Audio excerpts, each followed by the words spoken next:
Hey guys, make sure you stand till the end. One common mistake people make when replacing fuses relays that can cost you thousands of dollars in repairs. Stay with us, we'll explain what it is.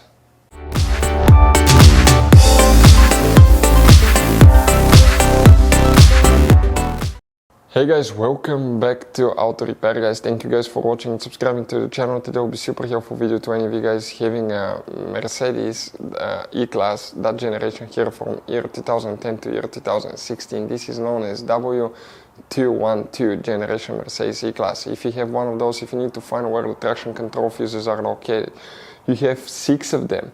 And 2 of them are hidden in a fuse box that most people don't even know that it exists. Stay with us, we'll explain where you can find them, where you can buy cheap parts, tools, fuses, relays at a good price, quick shipping, that way you do not waste money and time, and why it's important to always test fuses and relays. All that will be covered absolutely free for your convenience. Make sure you stay until the end. So before we start, let us tell you a little bit about us guys. Now, if you have a Mercedes E-Class, that generation from year 2010 to year 2016-17 guys, this is the W212 guys. We're going to have a video for every single fuse relay on that car, why things do not work, why we're making this one, because we're trying to save you time and money guys. Let's say you're down the road in the middle of nowhere, your car does not start, you need to find where your engine starter fuse relay is located guys, where you can find fuel injection system fuses, fuel pump fuses. All you have to do, come to the channel, watch that video, 1-2 minutes, you're back on the road guys. In addition, we'll share where you can buy cheap parts and tools, that way you do not waste your money and time. Every single car we get here at the garage, we try to make guys at least 200 to 300 free repair videos. We take them completely apart, we show you how to fix mechanical, electrical, engine work guys, body work, a little bit of everything. And we have more than 12,000 free repair videos on our channels that can save you thousands of dollars guys in free repair videos. Check it out if you need help with that. So let's go ahead and start on it now. So now guys, let's go ahead and explain where you can find these fuses for the traction control system. This is the pre-facelifted model, this is the facelifted model, but that's the same generation, it should work for both. Now, you guys have multiple fuse boxes, we're working 2. The first one is under the hood, go ahead, pop the hood open. Once you do that, on the right side, facing the engine here, you have a fuse box under this cover, open it. You will find the main engine fuse box with a layout like this one. Before we continue, let's explain quickly why it's always a good idea to test fuses and relays. So it is super important guys to always test fuses and relays, and something else as well, common mistakes people make. Sometimes you may think that a fuse is good, or you cannot actually see if the fuse is clearly burned, and in that case guys, you may put the fuse back together and you may end up spending money and time on parts you don't need, and all we had to do is just test the fuse. So we'll put a link in the description of the video below how to test the fuse. It takes only a few seconds to find out for sure if it's good or bad. The same thing for relays guys, okay?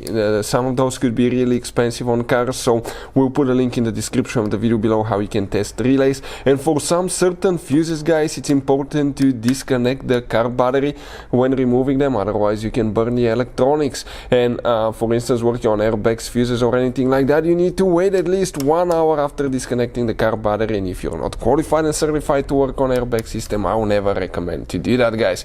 But when disconnecting the car battery guys, okay, common mistake people make, it's important to know which battery terminal you reconnect first. If you do it the wrong way, you can burn electronics modules. How we know about that? We burn before the traction control module on BMW that cost us $2,000 guys. So we'll put a link in the description of the video below which battery terminal to disconnect first. Check it out for your convenience. Here now guys, if you need to buy any parts, tools, fuses, relays, special parts, tools at a good price, quick shipping, we'll put the link in the description of the video below where you can get them at a good price, quick shipping. Starting from the front towards the windshield side, we start counting fuse number 1. That's the one that you will need to check right here, that fuse. Then 2, 3, 4, 5. Fuse number 5 will need to be checked. Even if you have an empty spot, you still count that fuse. 6, 7, 8, 9, 10, 11, 12, 13, 14. Right here guys, that fuse will need to be checked.